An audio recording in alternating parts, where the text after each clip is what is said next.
Oke, kita sambut narasumber kita, Bapak Subani. Selamat malam. Selamat Bapak malam, Pak. Subani. Ya. Iya. Apa kabar, Pak? Baik-baik saja. Haleluya. Bapak Subani ini usianya sudah cukup lanjut, tapi semangatnya luar biasa di dalam Tuhan. Bahkan sampai saat ini semangatnya tidak kendor, karena dia telah merasakan kasih Tuhan Yesus. Bagaimana Tuhan Yesus sembuhkan Pak Subani secara supranatural.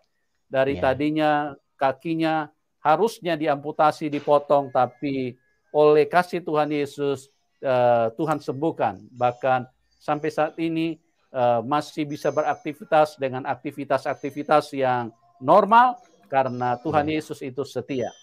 Oke, Pak Subani, terima kasih buat kehadirannya.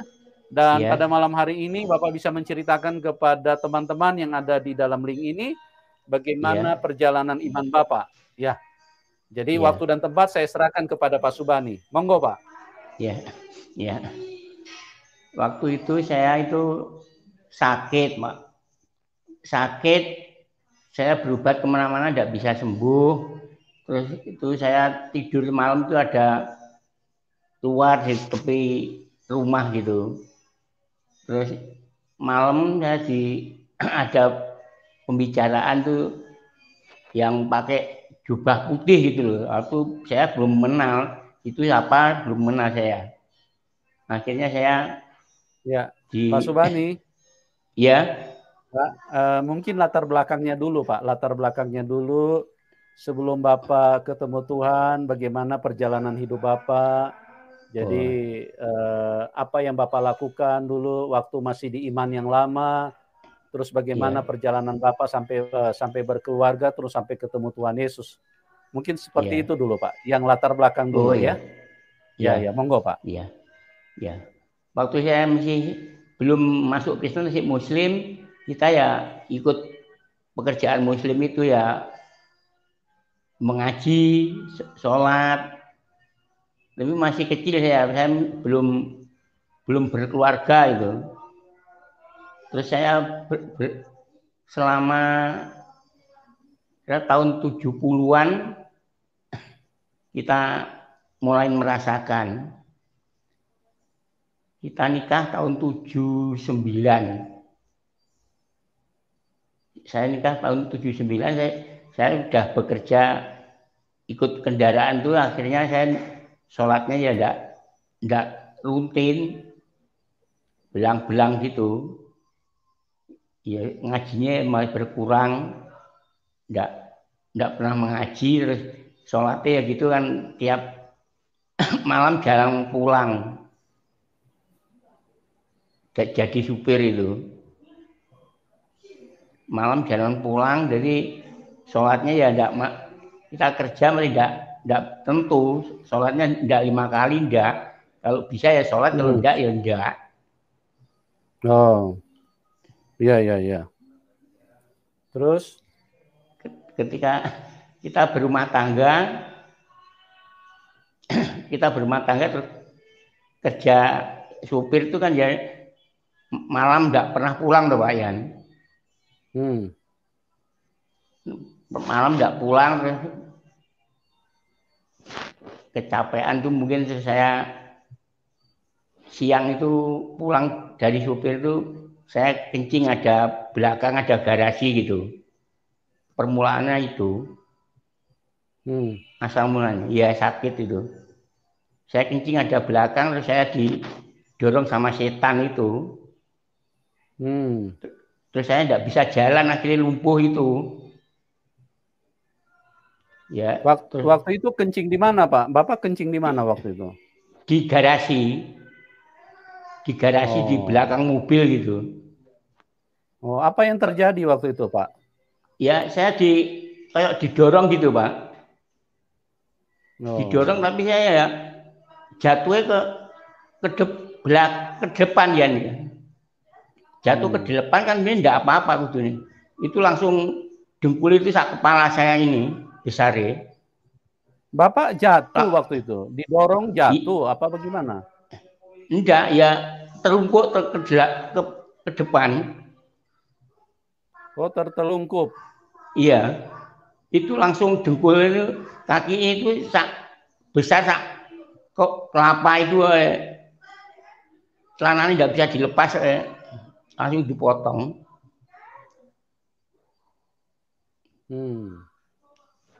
Itu ya, langsung Bapak waktu itu tempat yang Bapak kencing itu memang tempatnya angker apa bagaimana ya, pada waktu itu? Ya daerah angker itu, tempatnya orang Tionghoa itu.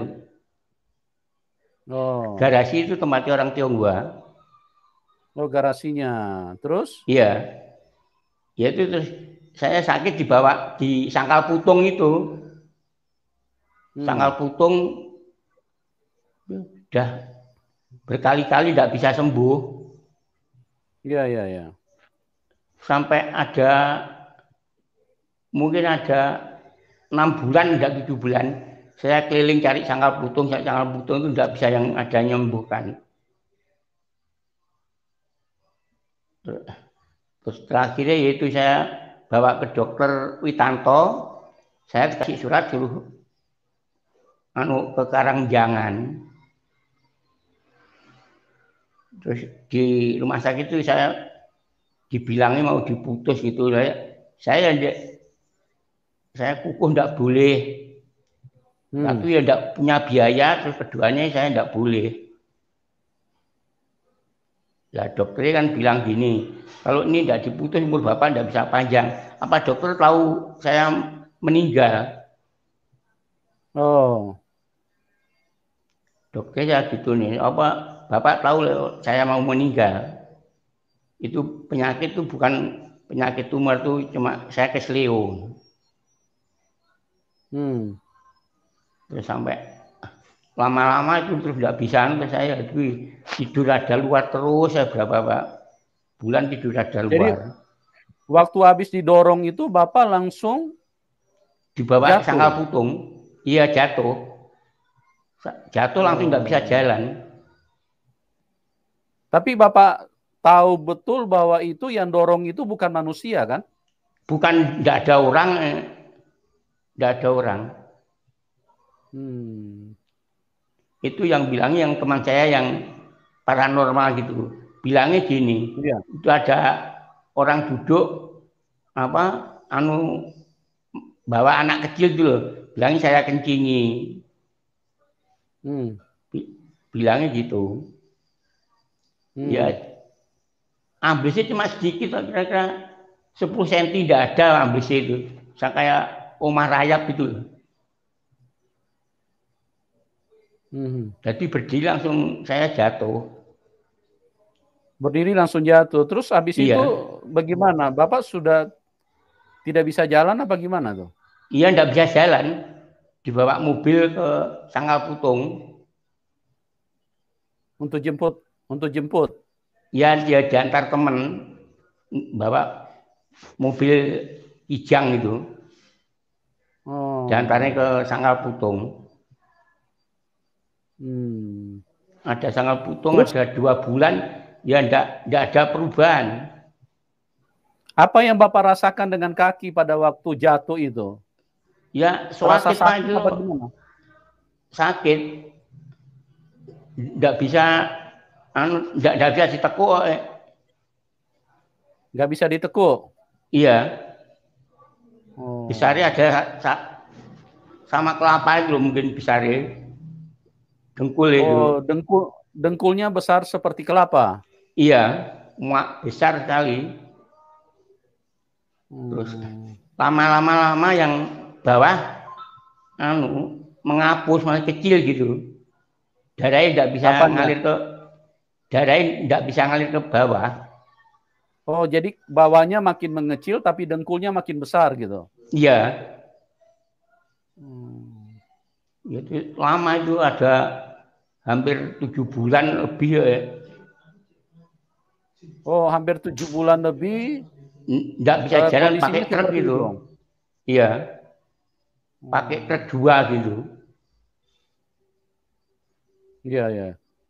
Terus apa yang Bapak lakukan pada waktu itu? Bapak berobat kemana saja? Ya, sangkal putung itu pindah-pindah. Sampai saya dibilangi teman saya ada Pokmang Jakarta, ya saya sana pergi ke Jakarta ya. Tidak bawa uang, ikut teman-teman berobat ke itu yang Jakarta. iya, mati Pokmang gitu. Dia tidak bisa sembuh. Terus kemana lagi berangkat, Bapak? Kemana lagi berobatnya? Ya, sekitar Kediri itu sudah semua, Pak. Ringin Pitu, Terus? Pokoknya Sangkal Putung yang juara-juara sudah saya datangi.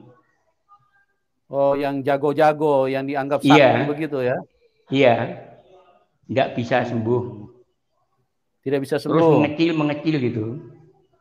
Yang bagian bawah makin mengecil. Iya. Tapi masih bisa jalan waktu itu. Apa sudah tidak bisa jalan sama sekali? Gitu. Pakai truk gitu, jalan gitu, Pak. Egrang, pakai egrang. Jalannya pakai egrang. Pakai tongkat? Iya, tongkat itu. Yang seperti rumah sakit itu loh. Aluminium itu. Oh, iya. Tapi ya, kalau tidur istirahat bisa? Bisa. Pokok jalan toh enggak bisa. Tapi kalau makan? Makan ya enggak apa-apa, bisa. Semua sehat, yang sakit cuma kaki itu toh. Kakinya toh yang ini ya? Iya. Sempat ke dokter nggak Pak waktu itu?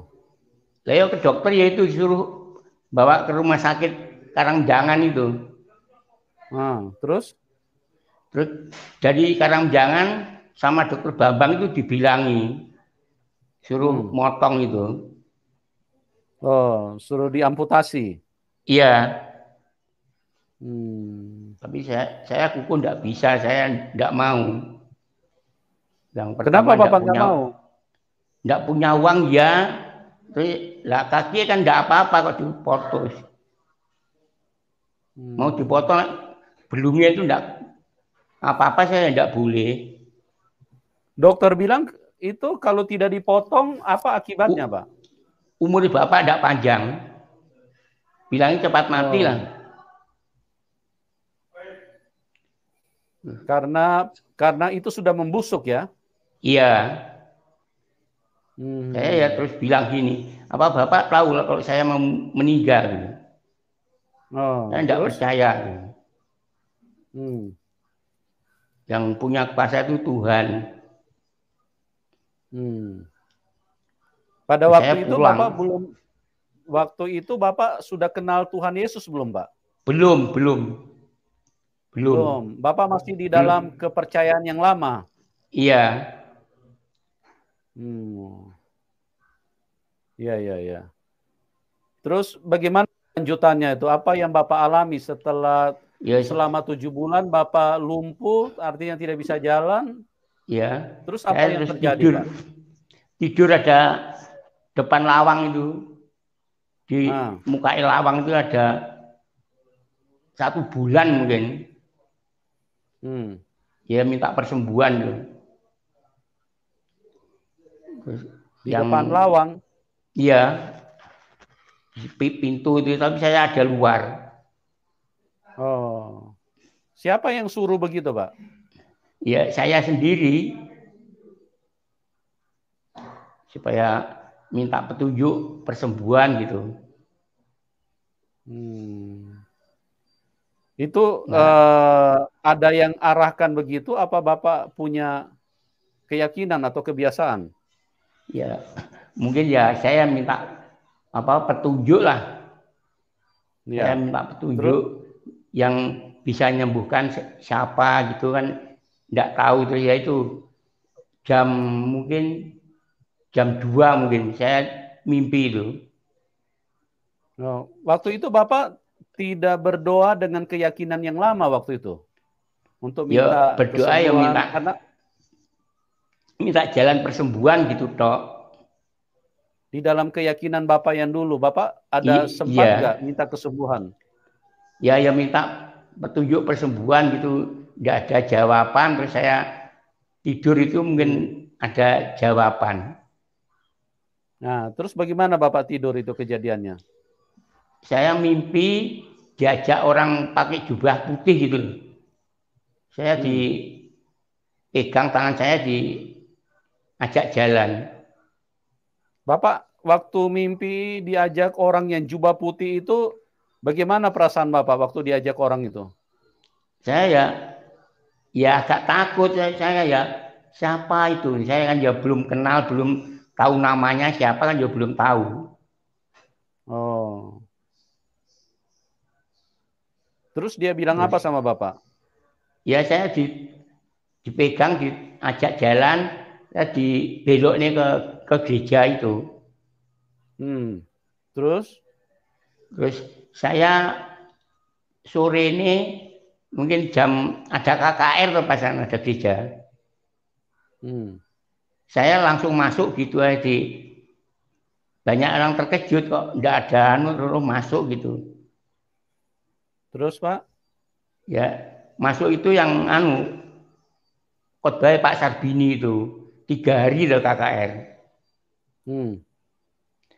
Terus anak saya kok Pak Kolik itu saya ajak, saya suruh gandeng. Itu terus pulang tuh semua ya marahi, bapak ibu marahi. Pergi gereja ya cuma saya sendiri, anak-anak sama istri tidak boleh. Tapi anak saya, istri saya kukuh, kalau tidak bisa sembuh semua masuk gereja gitu. Tapi orang tua tidak kasih? Tidak. Kenapa mereka tidak kasih, Pak? Ya mungkin tidak senang sama Kristiani itu. Kan semua Islam. Orang tua semua kan. Tapi Bapak keputusannya apa waktu dilarang sama orang tua? Bapak masih mau datang apa? Ya saya tetap datang ke gereja. Sekali masuk langsung kita datang. Oh gitu. Jadi ada hambatan apa, saya tidak, rintangan bersama, saya tidak takut lah Pak. Saya kukuh keputusan saya. Tapi orang tua marah waktu itu? Iya, ya marah-marah, saya tidak takut.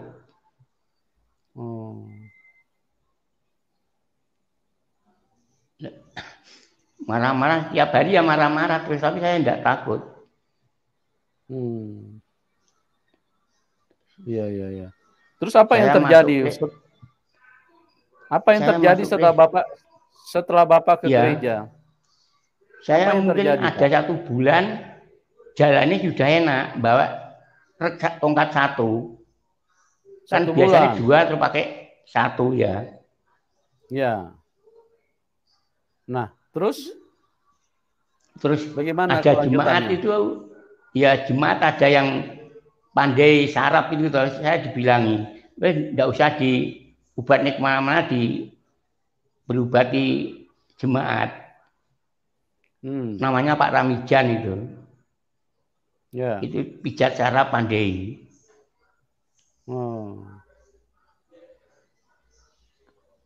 Terus apa yang terjadi, Pak? Ya itu dikasih godong jowar sama yang abu itu bisa kempes. Tapi keluar apa, nanah sama darah itu. Yang besar tuh nanah sama darah. Nah, selama Bapak ikut gereja kan orang tua tidak kasih, orang tua marah-marah. Terus bagaimana reaksi selanjutnya itu, Pak? Tapi saya cuma terus teguh keputusan saya. Mandar istri saya ikut, terus anak saya Pak Koling itu ya dimarahi tapi terus ikut saya. Bilangnya tidak usah ke gereja, suruh ke Langgar beli ini sarung sama kopiah gitu. Tapi tidak mau orang anak itu. Iya. Terus selama berapa lama Bapak ikut gereja, akhirnya Bapak bisa jalan lagi? Itu mungkin ada 7 bulan, enggak 6 bulan. Bisa jalan, terus saya pekerjaan malah kita ganti becak. Oh, pekerjaan yang lumayan berat lama ya? Ditinggal, iya. Saya becak. Iya. Luar biasa Tuhan Yesus ya. Iya. Dari kaki yang disuruh amputasi itu biasanya setahu saya, kalau dokter sudah menyatakan harus diamputasi, itu harus diamputasi karena kalau tidak pasti mati, Pak. Iya. Kalau saya enggak putusan gitu, saya kukuh. Saya pasti sembuh. Iya. Saya pasti Itulah sembuh. Tuhan Yesus. Iya. Ya, jadi teman-teman, bagaimana Tuhan Yesus menyatakan kuasa kepada Bapak Subani, dari keputusan dokter, beliau harus diamputasi, harus dipotong kakinya. Dan saya ingat betul salah satu teman saya juga yang dinyatakan harus diamputasi karena terlambat dia meninggal. Ya, dia meninggal karena terlambat dipotong kakinya. Tapi Pak Subandi ini mengalami kuasa Tuhan yang luar biasa. Dan bukan saja dia disembuhkan, tapi dia bisa narik becak loh. Iya. Itu sesuatu yang sangat ajaib terjadi di dalam Pak Subani. Nah, makanya saya katakan kepada kita bahwa Tuhan itu harus terbukti. Karena kalau kita mengatakan dia maha kuasa, ya kita harus buktikan kuasanya terjadi di dalam hidup kita. Kalau kuasanya tidak terjadi, ya saya tidak yakin bahwa kita berjumpa dengan Tuhan yang benar. Kalau kita bilang Tuhan maha kasih, ya harusnya kita berjumpa dengan kasih Tuhan. Pak Subani mengalami kasih Tuhan Yesus. Sekalipun dia imannya berbeda, imannya tidak percaya Tuhan Yesus pada waktu itu, bahkan kita dengar sendiri orang tua beliau sangat marah-marah pada waktu itu, tidak diperbolehkan untuk ke gereja, disuruh ke langgar, disuruh ke masjid, tapi beliau tetap kokoh, tetap teguh, sesuai dengan petunjuk yang dia dapat. Nah, Bapak pada waktu Bapak bermimpi itu, jadi besoknya Bapak langsung ke gereja apa bagaimana? Langsung ke gereja. Terus? Langsung ke gereja. Dia didoain sama Pak Sarbini, Pak Pendeta Sarbini itu. Ya, jadi akhirnya Bapak bisa pulih kembali. Iya. Oke, luar biasa Tuhan Yesus. Nah, baru-baru ini ya gitu lagi Pak nih. Baru-baru ini ya gitu lagi. Baru-baru ini ya mau pandemi itu loh. Saya ya jatuh lagi, nggak bisa apa-apa, seperti mayat yang nggak bergerak itu kan bisa bicara. Jatuh di tempat yang sama apa di tempat yang lain lagi? Enggak, lain di sawah. Naik sepeda motor tuh ban depan tuh masuk got gitu. Saya jungkir balik, terlumpuk gitu. Nggak bisa apa-apa saya. Terus berapa lama itu? Itu sampai sekarang itu mungkin ya 2 tahun. Pak dokter Samsul itu bilangnya saya nggak bisa sembuh. Saya nggak percaya. Bilangnya soalnya sudah tua, mungkin sarafnya nggak bisa pulih gitu. Saya nggak percaya. Saya pasti bisa jalan lagi gitu. Selama 2 tahun sekarang sudah meninggal Pak dokter itu. Yang baru-baru ini saya ini sudah sembuh tapi bisa jalan, tapi belum bisa naik sepeda gitu. Tapi sudah bisa jalan. Kakinya kaku. Ya jalan bisa tapi kakinya itu kaku, semutan Pak. Luar biasa ya. Jadi 2 kali ini. Iya. Tuhan menyatakan kuasanya secara ajaib karena Tuhan mengasihi manusia, Tuhan mengasihi Pak Subani. Oleh sebab Iya. itu setan itu merencanakan yang jahat. Jadi Iya, setan itu betul. mencelakakan manusia. Dia Iya. dorong, dia jatuhkan. Pokoknya Iya. yang namanya kejahatan itu perbuatan setan. Iya. Dia mencelakakan manusia, dia membunuh manusia, dia Iya. menghilangkan damai sejahtera, sukacita. Makanya manusia kalau suka marah-marah itu artinya sedang ada setan di dalam hidupnya, ya. Iya, betul. Kalau manusia Betul. ada Tuhan, ada kasih Tuhan, maka dipenuhi dengan sukacita, tidak marah-marah, ya. Iya. Tidak emosional. Tapi kalau yang suka teriak-teriak itu, yang suka marah-marah, nah itu adalah orang-orang yang sedang dikuasai setan. Nah, luar Iya. biasa Tuhan menyatakan kebaikan di dalam hidup Pak Subani. Nah, Iya. Pak, Bapak bisa ceritakan nih, setelah Bapak percaya Tuhan Yesus, tantangan apa yang Bapak alami selain dari orang tua tadi? Iya.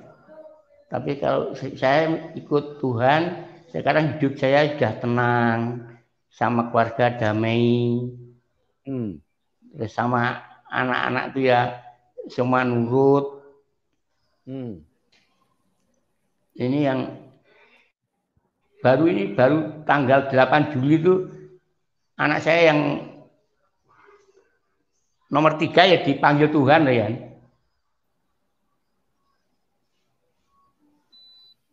Ya, nomor 3 dipanggil Tuhan karena apa, Pak? Kena COVID ini. Oh, kena COVID. Iya, iya, Iya. iya, iya. Jadi sudah meninggal. Sudah. Luar Itu biasa ya. pelayanannya ya bagus itu. Pelayanan juga. Iya. Dulu ada Kasembon itu ada 1 tahun lebih. Dipanggil Tuhan umur 31. Oh, iya, iya, iya. Adiknya Pak Kolik itu. Oh, iya, iya. Iya, namanya Pak Markus Adi Santoso. Iya, iya. Kalau Pak Terus Kolik itu tantangan dari luar apa saja, Pak? Dari teman atau mungkin dari orang luar?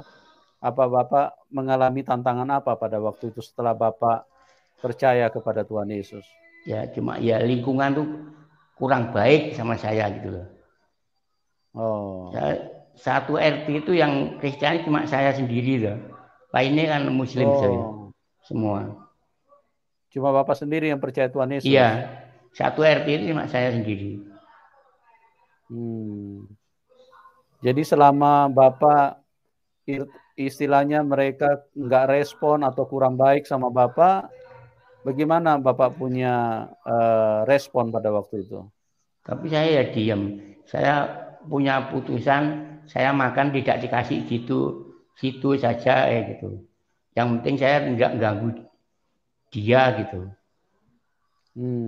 Amin, amin.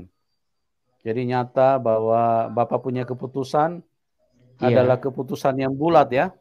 Iya, saya enggak takut.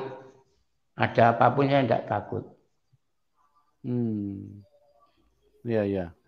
Nah, bagaimana Bapak istilahnya selama mengikut Tuhan, selain disembuhkan Tuhan 2 kali dari penyakit yang seharusnya Bapak sudah mati atau sudah meninggal, bagaimana mujizat-mujizat yang lain yang Bapak terima setelah Bapak percaya Tuhan Yesus? Apa saja mujizatnya, Pak?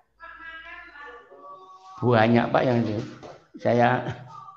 saya tuh minta apa ya, terus datang sendiri.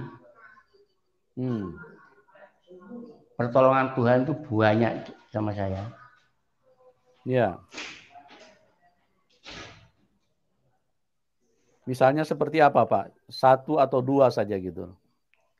Yang pekerjaan yang saya Bapak, yang mudah. Ya. Yang Bapak alami secara langsung. Iya.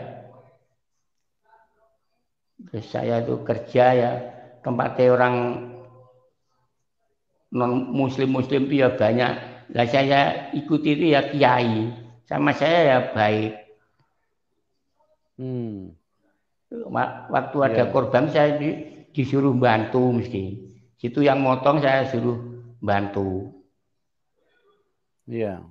Juragan saya. Jadi Bapak mengalami mujizat-mujizat ya? Iya, luar biasa. Iya, luar biasa. Jadi teman-teman, kita telah mendengarkan bagaimana seorang yang biasa-biasa saja, tapi Tuhan mengasihi semua manusia. Sekalipun Pak Subani ini adalah orang yang dari latar belakang tidak percaya Tuhan Yesus. Tuhan mengasihi beliau. Siapapun Tuhan mengasihi. Makanya itulah pembuktiannya di dalam Tuhan Yesus bahwa dia mencintai semua manusia. Dia tidak pilih karena imanmu lain. Kau kan tidak percaya sama saya. Makanya aku tidak mau tolong. Tuhan Yesus itu tidak seperti itu. Iya, betul. Jadi marilah kenali Tuhan yang benar. Karena Tuhan yang benar yang bisa membawa kita ke surga. Tuhan berkata, akulah jalan kebenaran dan hidup. Tidak ada seorang pun yang dapat datang kepada Bapa kalau tidak melalui aku. Nah, dengarkan baik-baik. Yohanes 14 ayat 6. Tidak ada seorang pun. Nah, perhatikan baik-baik teman. Kalau engkau tergolong orang, maka dengarkan. Tidak ada seorang pun yang dapat datang kepada Bapa kecuali melalui aku. Ya, tidak ada seorang pun yang bisa menghampiri Bapa di surga kecuali bersama dengan Tuhan Yesus. Jadi jangan sampai terlambat. Kalau engkau belum terima Tuhan Yesus, buka hatimu. Ya, carilah kebenaran itu dan terus bertanya, apakah Tuhan Yesus engkau adalah benar-benar yang maha kuasa, engkau adalah benar-benar Tuhan? Kalau memang engkau adalah Tuhan, tunjukkan kepada saya. Bahkan ada beberapa orang sampai menantang kuasa Tuhan. Ya, menantang atau mereka ingin buktikan benar nggak Tuhan Yesus ini Tuhan yang sesungguhnya. Karena ada begitu banyak orang yang tidak percaya kalau Tuhan Yesus itu adalah Tuhan yang sesungguhnya yang menciptakan semua manusia. Ya, ada begitu banyak orang yang tidak percaya. Tapi Anda bisa tantang Tuhan. Karena dia Tuhan yang bisa dibuktikan. Dalam hidup ini teman-teman, kita perlu pembuktian. Ya, kita tidak bisa hanya berdasarkan kata buku. Kita bisa hanya berdasarkan kata orang.